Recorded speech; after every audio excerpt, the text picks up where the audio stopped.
কুরবানি না দিতে পেরে কত মানুষের মন খারাপ। কেউ বলছে গত বছর কুরবানি দিয়েছো, এবছর না দিলে লজ্জা, শরমের বিষয়।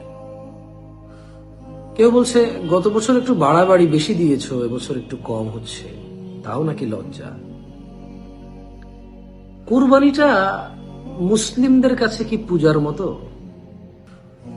আনন্দ উৎসব? কুরবানিটা মুসলিমদের কাছে ইবাদত।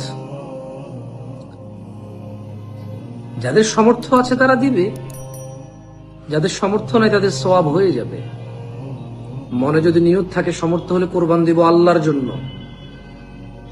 আজকের এই লাইফটা সবার, প্রত্যেকের একবার করে শেয়ার করা উচিত আমি মনে করি। কিছু কথা বলবো যুবকদের জন্য, যারা এই পৃথিবীর মায়া মোহে ইবাদতকে উৎসব মনে করে।